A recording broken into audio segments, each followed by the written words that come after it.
ಅಲ್ಲಿ ಸಿಟಿಲಿ ನನ್ನ ಕೆಲಸ ಕಾರ್ಯಗಳೆಲ್ಲ ನಿಂತೋದ್ವು. ಇಲ್ಲಿ ನನ್ನ ಹೆಂಡತಿ ಬೇರೆ ಹೋಗೋಣ ಹೋಗೋಣ ಅಂತ ತಲೆ ತಿಂತಿದ್ದಾಳೆ. ನಾಗಣ್ಣ, ನಾನು ಮೈಸೂರಿಗೆ ಹೋಗಿ ಬರ್ತೀನಿ, ನೀನ್ ಅಪ್ಪು ನೋಡ್ಕೋತಾ ಇರು. ಇರೋದಿದ್ಯಾ ಇನ್ನೊಂದ್ 2 ದಿನ ಇದ್ಬಿಟ್ಟು ಶಂಕರ. ಇಂಥ ಪರಿಸ್ಥಿತಿಲಿ ಅವನು ಬಿಟ್ಟು ಹೋದ್ರೆ ಚೆನ್ನಾಗಿ ಕಾಣೋಲ್ಲ.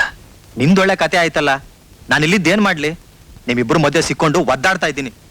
ಆ ಮನುಷ್ಯ ಬದುಕೋದು ಇಲ್ಲ, ಸಾಯೋದು ಇಲ್ಲ. ಡಾಕ್ಟರ್ ಕರಿತಾ ಇದ್ದಾರೆ.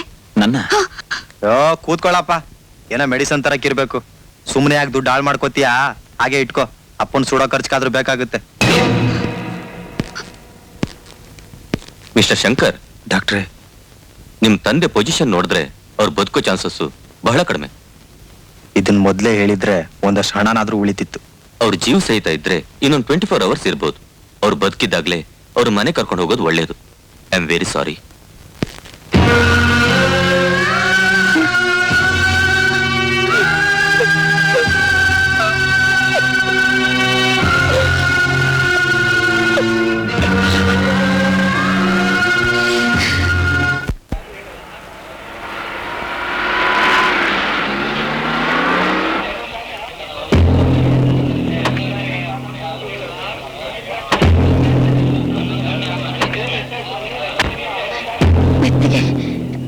ಮೆತ್ತೆ ಕರ್ಕೊಂಡು ಹೋಗಿ.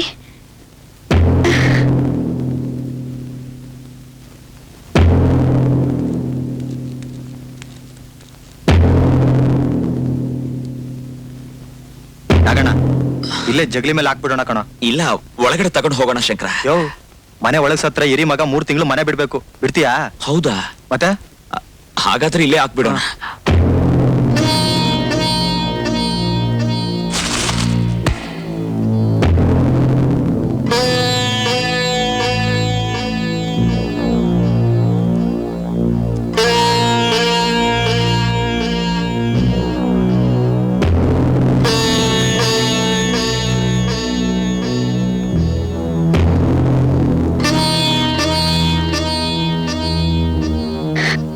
ಶಂಕರ, ಹೋಗಿ ಸೀತನ್ ಕರ್ಕೊಂಡ್ ಬಂದ್ಬಿಡು.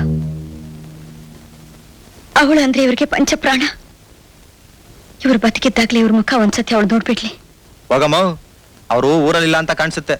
ಈಗ ನಾನು ಹೋದ್ರೆ ವಾಪಸ್ ಬರಕ್ಕಾಗಲ್ಲ. ಏನಾಗಣ್ಣ, ನೀನೆ ಹೋಗ. ಲೇ ಶಂಕರ, ನನಗ್ ಮೈಸೂರು ಅಷ್ಟಾಗಿ ಗೊತ್ತಿಲ್ಲ. ಯಾವ ಗಲ್ಲಿಲಿದ್ದಾರೋ ಏನೋ, ನನ್ನ ಕೈಲಿ ಹುಡ್ಕೋಕ್ಕಾಗಲ್ಲ. ಒಂದ್ ಕೆಲಸ ಮಾಡಮ್ಮ, ಹೇಗೂ ನಿಂಗೆ ಮನೆ ಗೊತ್ತಿದೆ, ನೀನೇ ಹೋಗಿ ಕರ್ಕೊಂಬಂದ್ಬಿಡು. ಈಗ ಹೋದ್ರೆ ಬೆಳಿಗ್ಗೆ ಬಂದ್ಬಿಡ್ಬೋದು. ನೀವಿಬ್ರು ಇದ್ಕೊಂಡು ಇಂಥ ಪರಿಸ್ಥಿತಿಯಲ್ಲಿ ಅತ್ತೇನು ಹೋಗು ಅಂತಿದ್ದೀರಲ್ಲ, ಎಂಥವ್ರಿ ನೀವು? ನಿಮ್ಮಿಬ್ರಲ್ಲೊಬ್ರು ಹೋಗಿ. ಬೇಡಮ್ಮ, ನಾನೇ ಹೋಗ್ತೀನಿ.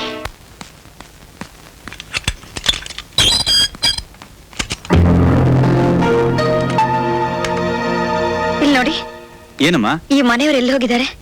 1 ವಾರ ಆಯ್ತು ಅವ್ರು ಬೆಂಗಳೂರಿಗೆ ಹೋಗಿ, ಇವತ್ತು ಬರ್ಬೋದು.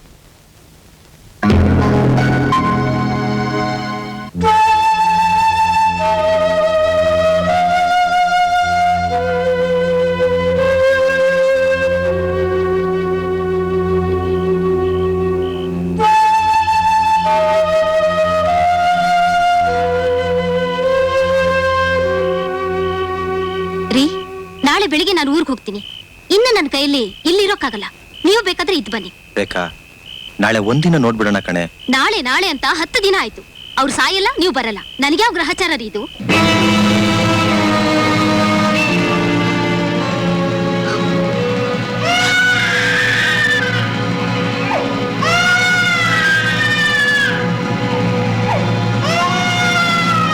ಇಷ್ಟ ದಿನಾನೇ ಇದೆಯಾ? ಇನ್ನೊಂದಿನ ಇರಕ್ಕಾಗಲ್ವಾ? ನೋಡಿ, ನಾಳೆ ಒಂದಿನ ನೋಡ್ತೀನಿ. ನಾಳಿದ್ದು ಬೆಳಿಗ್ಗೆ ನೀವು ಹೊರಡದೇ ಇದ್ರೆ ನಿಮ್ಮನ್ನು ಕೇರ್ ಮಾಡಲ್ಲ, ಯಾರನ್ನೂ ಕೇರ್ ಮಾಡಲ್ಲ. ಹೋಗ್ತಾ ಇರ್ತೀನಿ.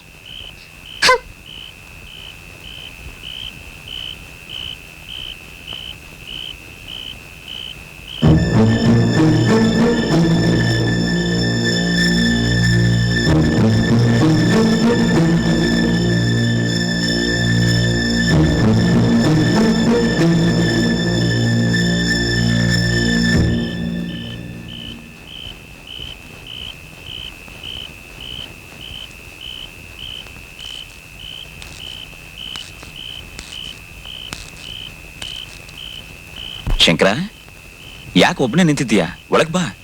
ನಾಗಣ್ಣ ಬಾರಪ್ಪ ಇಲ್ಲಿ.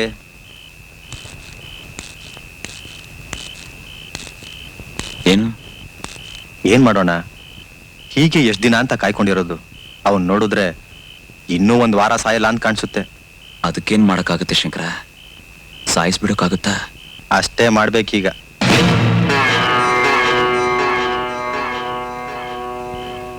ಶಂಕರ, ಏನ್ ಮಾತಾಡ್ತಿದೀಯ ನೀನು? ಹಾಗೆ ಮಾಡ್ಬಿಟ್ರೆ ಸರಿನಾ? ತಪ್ಪೇನು? ಅವ್ನ್ ಬದುಕೋದಿಲ್ಲ ಅಂತ ಚೆನ್ನಾಗ್ ಗೊತ್ತು. ಅದಕ್ಕೆ ಯಾಕೆ ಕಾಯ್ಕೊಂಡು ಕೂತಿರ್ಬೇಕು? ಅವನೆದ್ದು ಹುಷಾರಾಗಿ ಓಡಾಡೋ ಆಗಿದ್ರೆ ಕಾಯ್ಬೋದು. ಸಾಯೋ ಸಾಯ್ತಾನೆ, ನಾಳೆ ಸಾಯೋದು ಇವತ್ತೇ ಸಾಯ್ಲಿ ಬಿಡು. ಯಾಕೋ ನನ್ನ ಮನಸ್ಸು ಒಪ್ತಾ ಇಲ್ಲ ಶಂಕರ. ಕತ್ತೆ ಮುಂದೆ ಕಿಂದ್ರಿ ಬಾರಿಸ್ದಂಗಾಯ್ತು ನಾನು ನಿನ್ಗೆ ಹೇಳೋದು. ಬುದ್ಧಿ ಇದೆಯಾ ನಿನಗೆ? ಯಾರು ಮಾಡಬಾರ್ದೇನೋ ಮಾಡ್ತಿಲ್ವಲ್ಲ ನಾವು. ಹೊರದೇಶಗಳಲ್ಲಿ ಏನ್ ಮಾಡ್ತಾರೆ ಗೊತ್ತಾ? ಏನ್ ಮಾಡ್ತಾರೆ? ಕುಂಟ್ರು, ಕುರುಡ್ರು, ಕಾಯಿಲೆ ಬಿದ್ದೋರು, ವಯಸ್ಸಾದವ್ರನ್ನೆಲ್ಲ ಶೂಟ್ ಮಾಡಿ ಸಾಯಿಸ್ಬಿಡ್ತಾರೆ. ಕೆಲಸಕ್ಕೆ ಬಾರದು ವಸ್ತು ಹೋದ್ರೆ ಹೋಗುತ್ತೆ. ಅದನ್ನ ಇಟ್ಕೊಂಡು ಟೈಮ್ ಯಾಕೆ ವೇಸ್ಟ್ ಮಾಡ್ಬೇಕು, ದುಡ್ಡು ಯಾಕೆ ವೇಸ್ಟ್ ಮಾಡ್ಬೇಕು?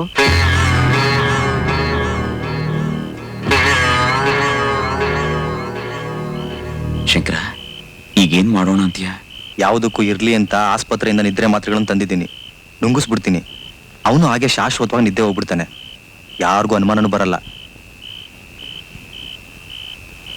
ಸರಿ, ಹಾಗೆ ಮಾಡೋಣ.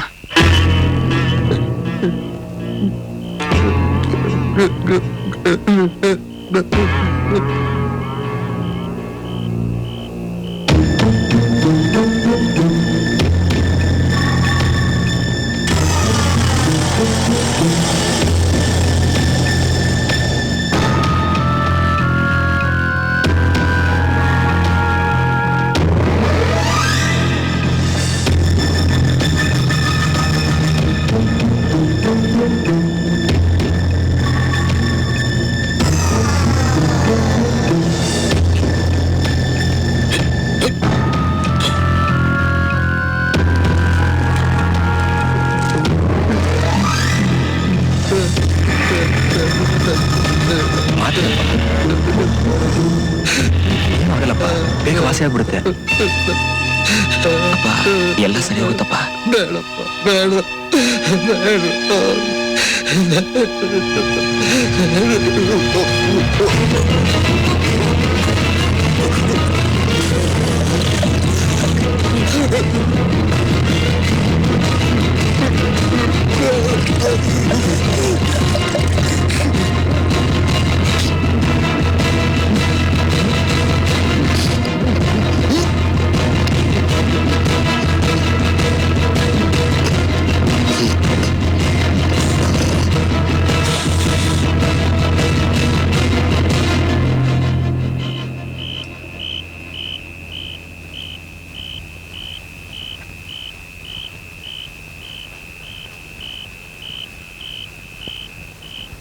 ಪದ್ಮಾ, ಪದ್ಮಾ, ಅಪ್ಪ, ಅಪ್ಪ.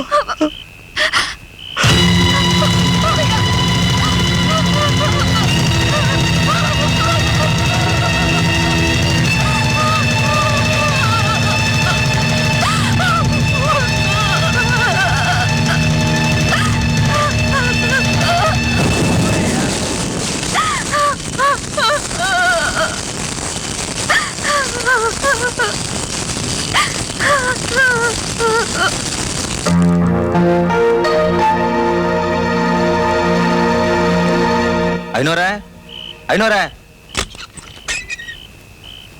ಏನಪ್ಪ ಶಂಕರು? ಬೆಳಿಗ್ಗೆ ಮನೆ ಹತ್ರ ಬಂದ್ಬಿಡಿ. ಅಪ್ಪ ತೀರೋದ್ರು. ಅಪ್ಪ ತೀರಿದ್ರ? ಹೌದು.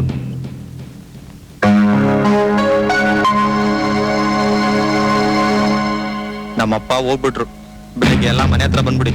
ದೇವ್ರಂತ ಮನುಷ್ಯ ಹೋಗ್ಬಿಟ್ನಂತೆಲ್ಲಪ್ಪ. ಯಾರಿಗೇನು ಶಾಶ್ವತನಪ್ಪ.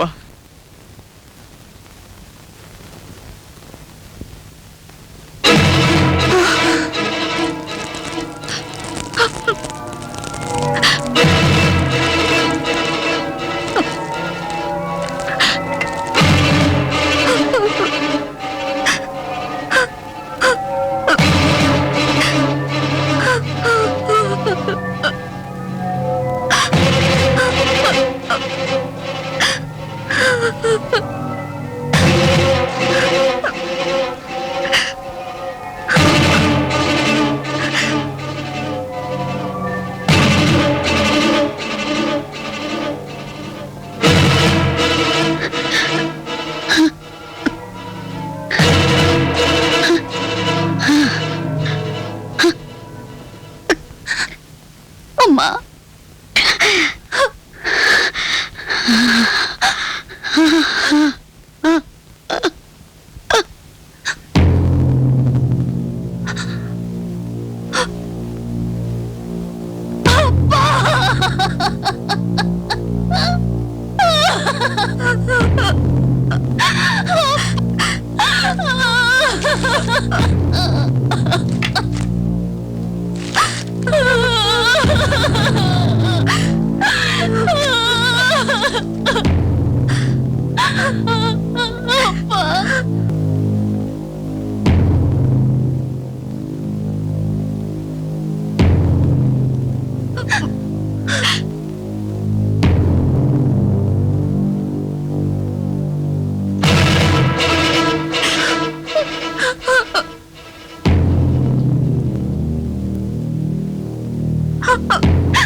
ಅಯ್ಯೋ ದೇವ್ರೆ, ಯಾಕಪ್ಪ ಯಾಕಿದೆಲ್ಲ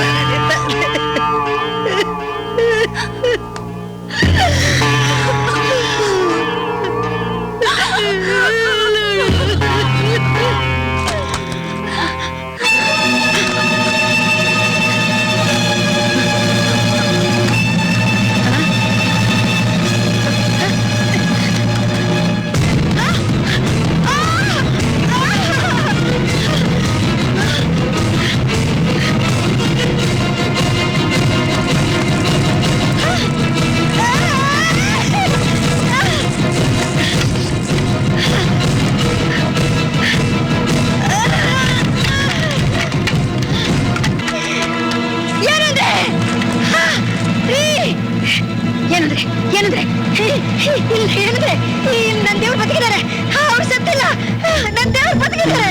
ಏನಂದ್ರೆ ಏನಂದ್ರೆ ಇಲ್ಲಿ ನೋಡಿ, ಕಣ್ಬಿಟ್ಟು ನೋಡಿ, ನಿಮ್ ಗೌರಿ ಬಂದಿದ್ದೀನಿ. ಅವ್ರು ಬದುಕಿದ್ದಾರೆ, ನನ್ ದೇವ್ರು ಬದುಕಿದ್ದಾರೆ. ಏನಂದ್ರೆ ಏನಂದ್ರೆ ಕಣ್ಬಿಟ್ಟು ನೋಡಿ, ನಾನ್ ಬಂದಿದ್ದೀನಿ. ಕಣ್ಬಿಟ್ಟು ನೋಡಿ, ಕಣ್ಬಿಟ್ಟು ನೋಡಿ. ನೀವು ಬದುಕಿದ್ದೀರಾ? ಏನಂದ್ರೆ ದಯವಿಟ್ಟು ಕಣ್ಬಿಟ್ಟು ನೋಡ್ರಿ.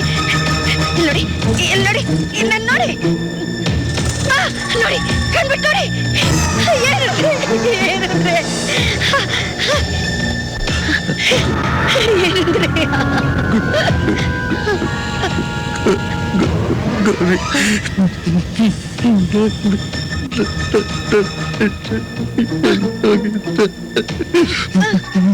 ಹೇಳಿ, ಏನು ಹೇಳಿ.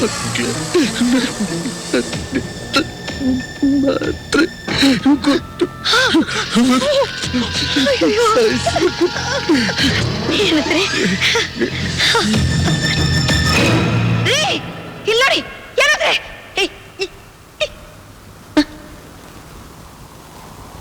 ಹೋಗ್ಬಿಟ್ರ,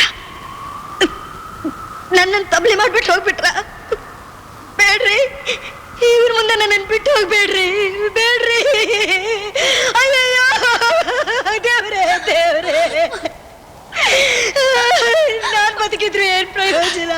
ನಿಮ್ಮನ್ ಜೀವಂತವಾಗಿ ಸುಡಕ್ ಬಿಟ್ಬಿಟ್ನಲ್ಲ ರೀ, ನಾನು ಪಾಪಿ. ನಾನು ಮುತ್ತೈದ್ಯಾಗ ಸಾಯ್ಬೇಕು ಅಂತ ಎಲ್ಲ ಹೆಂಗಸರು ಆಸೆ ಪಡ್ತಾರೆ, ಆದ್ರೆ ನನಗಂತ ಯಾವ ಹೆಂಗಸಿಗೂ ಈ ಲೋಕದಲ್ಲಿ ಬರಬಾರ್ದು, ಯಾವ ಹೆಂಗಸಿಗೂ ಬರಬಾರ್ದು. ನನ್ನ ತಬ್ಲಿ ಮಾಡ್ಬಿಟ್ರಲ್ಲ ರೀ, ನನ್ನ ತಬ್ಲಿ ಮಾಡ್ಬಿಟ್ರಲ್ಲ ರೀ. ಸಮಾಧಾನ ಮಾಡ್ಕೊ. ಏನು ಅಂತೆ? ಅಮ್ಮನ ನಿನ್ನ ಹೊಲಸು ಬಾಯಿಂದ ಮತ್ತೆ ನನ್ನನ್ನು ಅಮ್ಮ ಅಂತ ಕರಿಬೇಡ.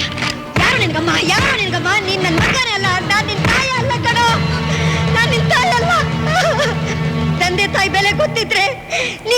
ಮಾಡ್ತಿದ್ರೇನೋ? ಎತ್ತವರು ಅಂತ ಏನು ಅಂತ ಗೊತ್ತಿದ್ರೆ ಈ ರೀತಿ ತಂದೆ ನೀವು ಸುಡ್ತಿದ್ರೇನೋ?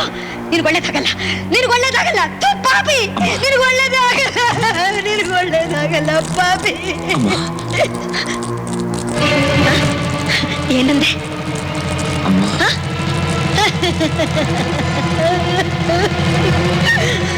ನೀ ಚಿಕ್ಕವರಾಗಿದ್ದಾಗ ಯಾವಾಗ ನನ್ನ ಅಮ್ಮ ಅಂತ ಕರೀತೀಯ ಅಂತ ನಾನು ಕಾಯ್ತಾ ಇದ್ದೆಪ್ಪ. ಆದ್ರೆ ಈಗ ನಿನ್ನ ಬಾಯಿಂದ ಆ ಮಾತು ಕೇಳಿದ್ರೆ ನನ್ನ ತಲೆ ಸಿಡ್ದಂಗಾಗುತ್ತೆ. ಕರಿಬೇಡ, ನನ್ನ ತಲೆ ಸಿಡ್ದಂಗಾಗುತ್ತೆ. ನೀವಿಬ್ರು ನನ್ನ ಮಕ್ಕಳೇ ಅಲ್ಲ, ನೀವಿಬ್ರು ನನ್ನ ಮಕ್ಕಳೇ ಅಲ್ಲ. ನಾನ್ ನಿಮ್ ತಾಯಿ ಅಲ್ಲ. ತಂದೆ ತಾಯಿಗೆ ಊಟ ಹಾಕ್ದೆ ಕಷ್ಟ ಕೊಡೋ ಮಕ್ಕಳನ್ನ ನೋಡಿದ್ದೀನಿ. ಬೇಡ ಅಂತ ಆಚೆ ತಳ್ಳೋ ಮಕ್ಕಳ ಬಗ್ಗೆ ನಾನು ಕೇಳಿದ್ದೀನಿ. ಆದ್ರೆ ಜೀವಂತವಾಗಿರೋ ಅವ್ರ ತಂದೆನ ನಿರ್ದಾಕ್ಷಿಣ್ಯವಾಗಿ ಸುಡೋ ಮಕ್ಕಳನ್ನ ಕಣ್ಣಾರ ನೋಡ್ಬಿಟ್ಟೆ. ಇವತ್ತು ನಾನು ಕಣ್ಣಾರ ನೋಡ್ಬಿಟ್ಟೆ ಪ್ರಪಂಚದಲ್ಲಿ ಇಂಥ ಕ್ರೂರ ಮಕ್ಕಳು ಇರ್ತಾರೆ ಅಂತ. ನನ್ನ ಮಕ್ಕಳು ತೋರಿಸ್ಬಿಟ್ರು. ಅಯ್ಯೋ ದೇವರೇ, ಯಾವ ಜನ್ಮದಲ್ಲಿ ಏನ್ ಪಾಪ ಮಾಡಿದ್ನೋ ಇಂಥ ಮಕ್ಕಳು ನನ್ನ ಹೊಟ್ಟೆಲಿ ಹುಟ್ಬಿಟ್ಟಿದ್ದಾರೆ. ಮಕ್ಕಳು ಬೇಕು, ಮಕ್ಕಳು ಬೇಕು ಅಂತ ಕಂಡು ದೇವರಿಗೆಲ್ಲ ಕೈ ಮುಗಿದು ಕಾಡಿ ಬೇಡಿದ್ದ ಹೆತ್ತ ಉಡಲಿಗೆ ಬೆಂಕಿ ಆಗ್ತಾ ಇದ್ರಲ್ಲೋ.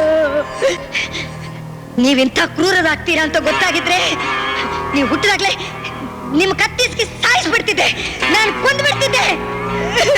ಈ ಮಕ್ಕಳನ್ನ ನಂಬೇಡ, ಅವ್ರು ನಮಗ್ ಆಗಲ್ಲ ಅಂತ ನೀವು 1000 ಸಲ ಹೇಳ್ತಿದ್ರಿ. ಆದ್ರೆ ನಾನು ಕೇಳಲಿಲ್ವೇ? ವಿಷಕಾರ ಸರ್ಪಗಳನ್ನ ನನ್ನ ಮಡಿಲೆಲ್ಲ ಇಟ್ಟು ಬೆಳೆಸ್ದೆ. ಅದಕ್ಕೆ ಹಾಲು ಕೊಟ್ಟ ಹೊಟ್ಟೆಗೆ ವಿಷ ಹಾಕ್ಬಿಟ್ರು. ಇಂಥ ಮಕ್ಕಳು ಲೋಕದಲ್ಲಿ ಯಾರಿಗೂ ಇರಬಾರ್ದ್ರಿ, ಯಾರಿಗೂ ಇರಬಾರ್ದು. ಬೇಡ, ಮಕ್ಕಳೇ ಬೇಡ. ಮಕ್ಕಳಿಲ್ದೆ ಇದ್ರು ಪರವಾಗಿಲ್ಲ, ಇಂಥ ಮಕ್ಕಳು ಯಾರಿಗೂ ಹುಟ್ಟೋದೇ ಬೇಡ. ಮಕ್ಕಳಿಲ್ದೆ ಬಂಜೆ ಅಂತ ಅನ್ಸ್ಕೊಂಡ್ರು ಪರವಾಗಿಲ್ಲ. ಕೆಟ್ಟ ಮಕ್ಕಳನ್ನ ಎತ್ತು ತಾಯಿ ಅಂತ ಯಾರಿಗೂ ಅನಿಸ್ಕೊಳ್ಳೋದು ಬೇಡ. ಮಕ್ಕಳು ಬೇಡ, ಏನೇಳು ಜನ್ಮಕ್ಕಳು ಮಕ್ಕಳೇ ಬೇಡ, ಮಕ್ಕಳು ಬೇಡ, ಅಳ್ಬೇಡಿ, ಸಮಾಧಾನ ಮಾಡ್ಕೊಳ್ಳಿ. ಈಗ ಇದನ್ನೆಲ್ಲ ಮಾತಾಡುವಂತ ಸಮಯ ಅಲ್ಲ, ಮಾಡೋ ಕೆಲಸ ಬೇಕಾದಷ್ಟು ಇದೆ. ನನ್ನ ಮಾತು ಕೇಳಿ, ನೀವು ದಯವಿಟ್ಟು ಸಮಾಧಾನ ಮಾಡ್ಕೊಳ್ಳಿ. ಭಾವ,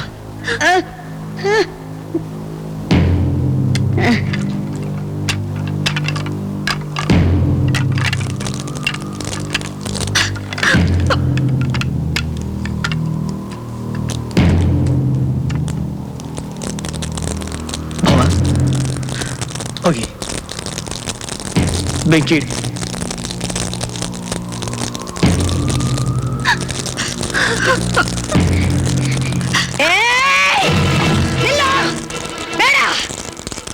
ನಿಮ್ಮಂತ ನೀಚರ ಕೈಯಿಂದ ಬೆಂಕಿ ಇಡಿಸ್ಕೊಂಡ್ರೆ ನನ್ನ ಗಂಡನ ಆತ್ಮಕ್ಕೆ ಶಾಂತಿ ಸಿಗೋಲ್ಲ, ಶಾಂತಿ ಸಿಗೋಲ್ಲ. ನನ್ನ ಜೀವನದಲ್ಲಿ ನನ್ನ ಸರ್ವಸ್ವ ನಾನು ಅವರಿಗೆ ದಾರಿ ಎರೆದಿದ್ದೀನಿ. ಅವ್ರ ಹೆಜ್ಜೆಗೆ ಹೆಜ್ಜೆ ಇಟ್ಟು ನಡೆದಿದ್ದೀನಿ. ನೋವು ನಲಿವು ಎಲ್ಲದಲ್ಲೂ ನಾನು ಭಾಗಿಯಾಗಿದ್ದೆ. ಅದಕ್ಕೆ ಹೆಂಡತಿಯಾಗಿ ನನ್ನೊಬ್ಬಳಿಗೆ ಬೆಂಕಿ ಇಡೋ ಅರ್ಹತೆ ಇದೆ. ಈ ಸಮಾಜ, ನಿಮ್ಮ ಸಂಪ್ರದಾಯ ಇದನ್ನ ಒಪ್ಪದೆ ಹೋಗ್ಲಿ. ನನಗೆ ಅಪಖ್ಯಾತಿ ಬಂದ್ರೆ ಪರವಾಗಿಲ್ಲ. ನಮ್ಮಂತ ಎಷ್ಟೋ ಜನ ನತದೃಷ್ಟ ಹೆತ್ತವರು ಈ ಪ್ರಪಂಚದಲ್ಲಿ ಇದ್ದಾರೆ. ನಾನು ಮಾಡೋದೇ ಸರಿ ಅಂತ ಅವರು ಒಪ್ತಾರೆ. ಏನಂದ್ರೆ ನಾನೇ ನಿಮ್ಮನ್ನು ಸುಡ್ತಾ ಇದ್ದೀನಿ, ನನ್ನನ್ನು ಕ್ಷಮಿಸ್ಬಿಡೆ.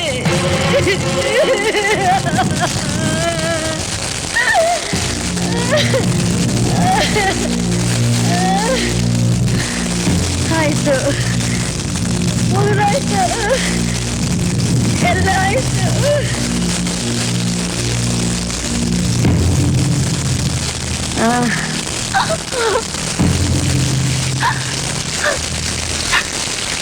ಅಮ್ಮ